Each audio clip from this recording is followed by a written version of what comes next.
Hi అండి, అందరికీ నమస్కారం. వెల్కమ్ టు మై ఛానల్ దేవి పామిరెడ్డి. ఇవాల్టి వీడియో చికెన్ లెగ్ పీస్ కబాబ్ను మనము తయారు చేసుకుందాం. వీటికి కావాల్సిన పదార్థాలు: ఒక నిమ్మకాయ, గరం మసాలా, చికెన్ మసాలా, మిరియాల పొడి, కార్న్ ఫ్లోర్, అల్లం వెల్లుల్లి పేస్టు, ఉప్పు, కారం. మనం తయారీ విధానాన్ని కూడా చూసుకుందాం. చికెన్ మసాలా పౌడరు ఒక స్పూన్ వేసుకుందాం. గరం మసాలా హాఫ్ స్పూను, మిరియాల పొడి ఒక హాఫ్ స్పూను, చిన్న స్పూన్ అండి ఇవి. అలాగే ఉప్పు తగినంత వేసుకోవాలి. వీటికి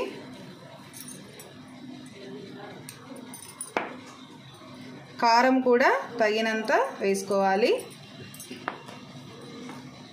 కార్న్ ఫ్లోర్ మనం తీసుకున్న క్వాంటిటీని బట్టి కార్న్ ఫ్లోర్ కూడా వేసుకోవాలి. ఇది కోటింగ్ కోసమే. అలాగే అల్లం వెల్లుల్లి పేస్ట్ ఒక 2 స్పూన్లు వేసుకుందాము. ఇప్పుడు నిమ్మకాయ లెమన్ జ్యూస్ను కూడా మనము పిండుకుందాం. ఒక నిమ్మకాయ సరిపోతుంది.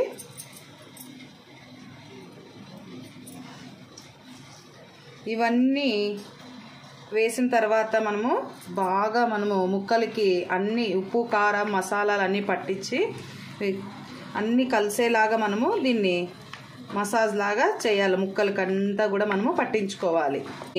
ఒక గంట సేపు మనం ఫ్రిడ్జ్లో కూడా లేదా బయట కానీ మనం అలాగే ఉంచితే చాలా బాగుంటుంది. తర్వాత మనం డీప్ ఫ్రై చేసుకున్న ముక్కని ఒక్కొక్క ముక్క మనం తీసుకొని బాగా వీటికి మసాలా అంతా పట్టించాలి. ఒక గంట సేపు మనం దీన్ని వదిలేద్దాం, ఇలాగే పక్కన పెట్టేసి. తర్వాత ప్రాసెస్ని మళ్ళీ చూద్దాం. గంట సేపు మనము వీటిని నానబెట్టుకున్నాం కదా, మ్యారినేట్ చేసుకున్నాము. దీన్ని మనము కాగుతున్నటువంటి నూనెలోకి మనము ఇప్పుడు డీప్ ఫ్రై చేసుకుందాము.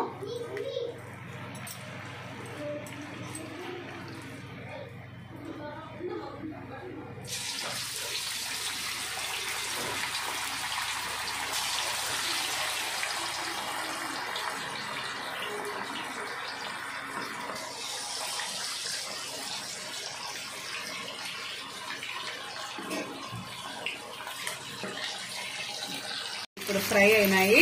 ఇప్పుడు మనము తీసేసుకుందాం వీటిని. Wow, very spicy chicken leg piece kebab ready అయ్యింది. చాలా ఈజీగా ఇంట్లోనే మనము బండిపైన దొరికేటువంటి కబాబ్స్ ఇవి. ఇలాగ మనం ఇంట్లో కూడా తయారు చేసుకోవచ్చు. ఆరోగ్యానికి ఆరోగ్యము, టేస్టీకి టేస్టీ. మీరు కూడా ట్రై చేస్తారని అనుకుంటున్నాను. ఓకే అండి, థ్యాంక్ యూ ఫర్ వాచింగ్ అండి.